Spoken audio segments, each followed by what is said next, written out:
श्री नवनाथ भक्ती कथासार अध्याय 3 मारुती व मच्छिंद्रनाथ यांची भेट व मच्छिंद्रनाथांचे स्त्री राजाकडे गमन। या अध्यायाच्या नित्यपठनाने सर्व शत्रूंचा नाश होऊन मुष्टी विद्या प्राप्त होते व घरात मारुतीचे वास्तव्य राहते। मच्छिंद्रनाथ हे पूर्वेकडच्या जगन्नाथादी तीर्थयात्रा करून सेतुबंध रामेश्वरास गेले। तिथे मारुती स्नान करून बसणार तोच पाऊस पडू लागला आणि पाऊस पडू लागल्यामुळे तो आपणास राहावया करता दरडी उकरून गुहा करू लागला। हे मारुतीचे कृत्य पाहून मच्छिंद्रनाथास विस्मय वाटला। त्याने मारुतीला म्हटले की मर्कटा, तू अगदी मूर्खच आहेस। अरे, शरीराच्या संरक्षणाकरता तू आता सोय करीत आहेस। अरे, पाऊस एकसारखा सपाटून पडत आहे आणि आता तुझे घर केव्हा तयार होईल? म्हणजे घरास आग लागल्यानंतर विहीर खणावयास लागावी तसे पाऊस पडत असता तू आता घराची तजवीज करतोयस। हे काय रे? असे मारुतीला मच्छिंद्रनाथाने म्हटल्यानंतर तेव्हा मारुती म्हणू लागला, तू असा चतुर दिसतोस, तू कोण आहेस? तेव्हा मच्छिंद्रनाथास विचारले तेव्हा मच्छिंद्रनाथ म्हटले, मी जती आहे आणि मला जती म्हणतात असे त्याने उत्तर दिले। तेव्हा तुला जती असे लोक कोणत्या अर्थाने म्हणतात असे मारुतीने मच्छिंद्रनाथास विचारले। तेव्हा माझा शक्ती प्रताप पाहून लोक मला जती म्हणतात असे त्याने उत्तर दिले। त्यावेळेस मारुती म्हणाला, आजपर्यंत आम्ही एक हनुमंत जती आहे असे ऐकत होतो। असे असता तुम्ही एकच नवीन जती एकाएकी उत्पन्न कशी झालात? पण आता ते कसेही असो, मी काही दिवस मारुतीच्या शेजारी होतो। यास्तव त्याच्या कलेचा 1000वा हिस्सा माझ्या अंगी महान प्रयासाने आला आहे। तो मी या समयी तुला दाखवितो। त्याचे निवारण कसे करावे ते तू मला दाखव, नाहीतर जती हे नाव टाकून दे। याप्रमाणे मारुतीने मच्छिंद्रनाथास किंचित लावून म्हटल्यानंतर त्याने उत्तर दिले की तू मला कोणती कला दाखवित आहेस ती दाखव। तिचे निवारण श्री गुरुनाथ हे करतील। हे ऐकून मारुतीला अत्यंत राग आला। मग तो लागलीच उड्डाण करून एकीकडे गेला आणि विशाल रूप धरून त्याने मच्छिंद्रनाथास न कळू देता अचानक त्याच्या अंगावर 7 पर्वत उचलून फेकले। ते आकाश मार्गाने ढगाप्रमाणे येत आहेत। हे मच्छिंद्रनाथांच्या लक्षात येऊन स्थिर स्थिर असे त्याने म्हटले आणि वात प्रेरक शक्तीच्या मंत्राच्या योगाने ते 7 पर्वत जागच्या जागी अटकून ठेवले। पुढे मारुती एकावर एक असे पर्वत नाथावर टाकीतच होता, पण त्याने त्या एकाच मंत्राच्या शक्तीने ते सर्व पर्वत तेथल्या तेथेच खिळून टाकले। हे पाहून मारुती रागाने प्रलय काळाच्या अग्नीप्रमाणे भडकून गेला व एक मोठा पर्वत उचलून तो मस्तकावर घेऊन तो फेकून देण्याच्या बेतात आहे। तोच मच्छिंद्रनाथाने पाहिले। मग नाथाने समुद्राचे पाणी घेऊन वायू आकर्षण मंत्र म्हणून जोराने ते मारुतीच्या अंगावर शिंपडले आणि त्याला तेथल्या तेथच जसाच्या तसा खिळून टाकला। त्यावेळी त्याचे चरणवरण बंद पडले। मारुतीने वर हात करून मस्तकावर पर्वत धरून ठेवला होता, तो तसाच राहिला। ते पाहून वायूने आपल्या पुत्रास म्हणजे मारुतीस पोटाशी धरले। नंतर त्यास या संकटातून सोडवण्याकरता वायूने मच्छिंद्रनाथास विनंती केली। ती नाथाने मान्य करून पुन्हा उदक मंत्रून शिंपडले. तेने करून पर्वत जेथल्या तेथे गेला आणि मारुतीही पूर्वस्थितीवर आला. नंतर मारुतीने जवळ जाऊन धन्य धन्य म्हणून नाथास शाबासकी दिली.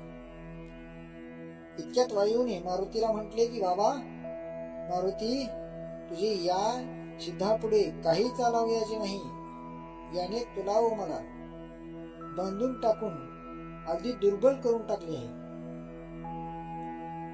अरे याची शक्ती अघटित आहे, याची शक्ती अगाध आहे. तू कदाचित मला असे म्हणशील की तुम्ही आपल्या तोंडाने त्यांच्या मंत्राच्या सामर्थ्याचे प्रौढी वर्णन करून दाखविता, तर माझी शक्ती हे ईश्वराच्या हातात आहे आणि याने आपल्या भक्तीच्या जोराने सकल देवते आपले ताबेदार करून टाकले आहेत. नंतर मच्छिंद्रनाथ हे वायूच्या व मारुतीच्या पाया पडला आणि आपणाशी सख्यत्वाने वागण्याकरिता त्याने त्याची प्रार्थना केली. तेव्हा ते दोघे नाथास प्रसन्न चित्ताने म्हणाले की तुझ्या कार्याकरिता आम्ही उभयता झटकून तुला सर्व प्रकारे सहाय्य करू आणि पाहिजे तसे करून तुला सुख देऊ. असे प्रफुल्लित मनाने बोलून आता आपण जती आहोत असे तू खुशाल सांगत जा, असे मारुतीने वरदान दिले. त्यावेळेस मच्छिंद्रनाथाने मारुतीस विचारले की मी जती या नावाने विख्यात होईल हे तर ठीकच आहे, पण माझ्या मनात एक शंका आली आहे, तिची आपण निवृत्ती करावी. कोणती शंका आली आहे असे मारुतीने विचारल्यावर मच्छिंद्रनाथाने सांगितले की तू त्रिकाळ ज्ञानी आहेस. असे असता माझ्याशी विनाकारण वितंडवाद कशासाठी केलास? तुझी माझी हे नागस्वत्थाच्या झाडाखाली पूर्वीच भेट झाली होती. त्यावेळेस शाबरी विद्येचे मजकडून कवित्व करून तू मला वरदान दिले.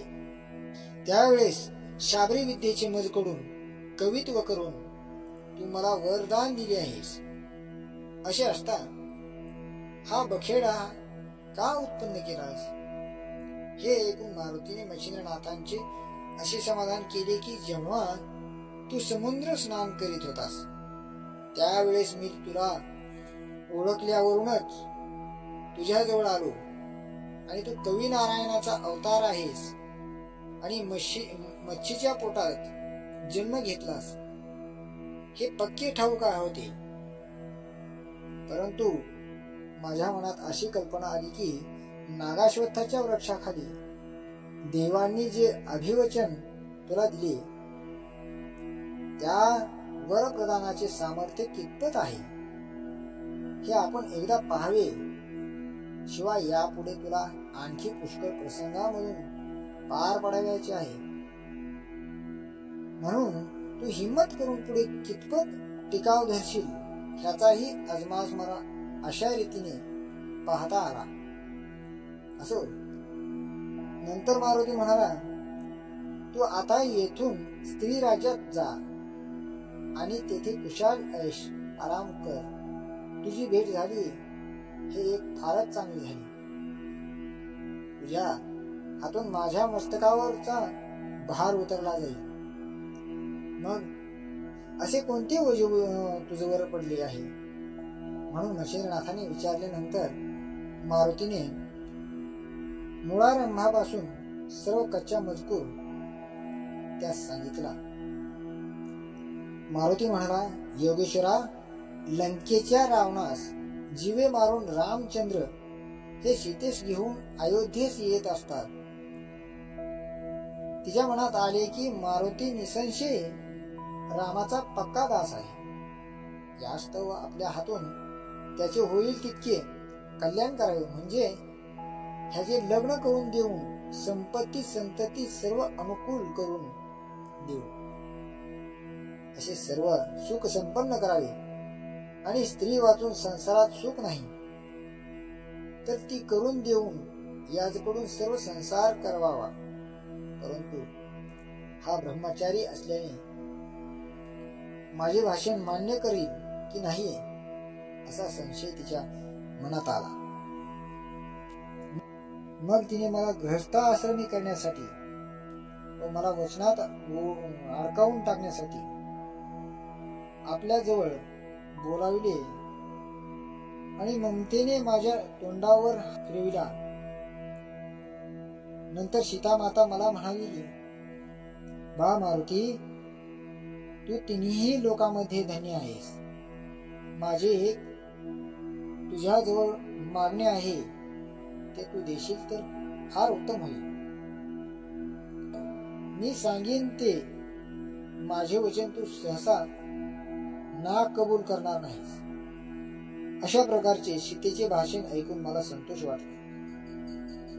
मग कोणते काम आहे असे मी तिला विचारले, परंतु मी आपले वचन दिल्या वाचून ती आपला हेतू मला कळविना.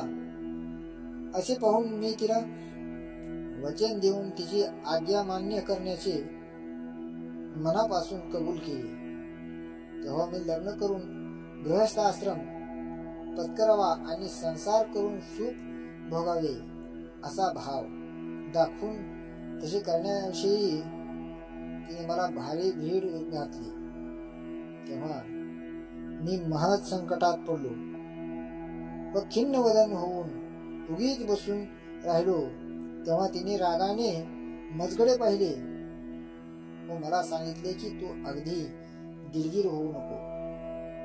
श्री राज्यातल्या सर्व स्त्रिया तुझ्याच आहेत, परंतु यातील अशी आहे की तुला व मला 4 चौकडीस जन्म घ्यावयाचा आहे.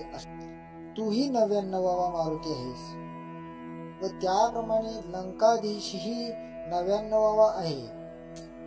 त्यास मारून आल्यानंतर तुला स्त्री राज्यात जावे लागेल. तो योग आता घडून आला आहे. यास्तव या समयास अनुसरून वाघ. याप्रमाणे रामचंद्राने मला सांगितल्यानंतर मी स्त्री राज्यात गेलो. त्यावेळी त्या ठिकाणी मैनाकिनी नावाची राणी राज्य करीत होती आणि पृथ्वीच्या अन्य भागावर मनुष्य, पशु, पक्षी आदी करून सर्व स्त्री पुरुष एके ठिकाणी आनंदाने रममान होतात असे तिच्या ऐकण्यात आले होते. ही कल्पना मनात उद्भवताच तिच्या अंगाची लाही होऊन गेली होती. मग प्रत्यक्ष मारुतीचा संग घडावा म्हणून ती अनुष्ठान करू लागली आणि आपल्या शरीराचे मांस तोडून तिने अग्निकुंडात माझ्या नावाने आहुती दिल्या. असे अनुष्ठान तिने 12 वर्षेपर्यंत केले. त्यामुळे तिच्या अंगावरचे सारे मांस संपले होते. तरीही तिचा निश्चय ढळेना.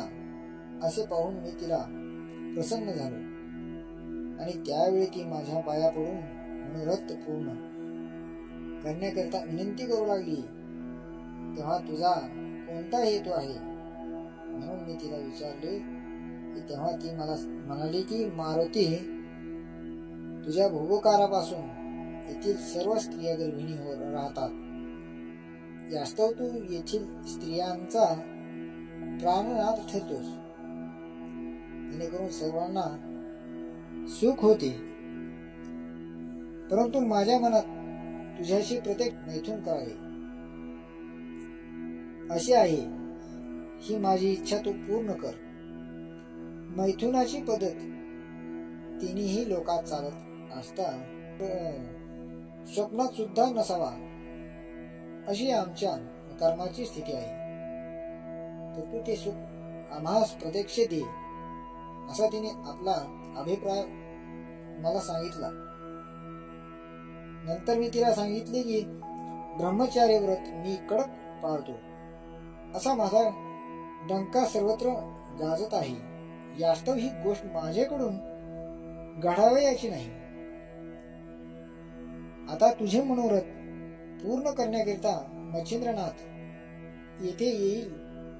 तो तुझ्या मर्जीनुरूप वागेल. आणि तो मच्छिंद्रनाथ साक्षात कवी नारायणाचा अवतार आहे. त्याचपासून तुला तुझ्या तपाची फलप्राप्ती होईल. अशा युक्तीच्या मार्गाने मी तिचे मन शांत केले. तो योग आज घडून आला, तर तू तिकडे जाऊन तिचे मनोरथ पूर्ण कर. मारुतीचे असे भाषण ऐकून मच्छिंद्रनाथाने सांगितले की मीही उर्वरिताच आहे, म्हणून मला हे कार्य सांगून काय उपयोग आहे. माझ्या ब्रह्मचार्याचा मात्र अशाने समूळ नाश होईल व जगात दुर्लौकिक होईल. म्हणून हे कुकर्म मला सांगू नये. तशात स्त्री ही अपकीर्तीचे भांडार आहे, म्हणून ही गोष्ट करायची असे माझ्या मनात नाही. अशा प्रकारे मच्छिंद्रनाथाचे भाषण ऐकून मारुतीने त्यास सांगितले की ही अनादी कालापासून रहाटी चालत आलेली आहे, म्हणून भोगल्याचा दोष नाही. जसे 99वा मारुती तसेच 99वा मच्छिंद्र असा क्रम चालत आला आहे.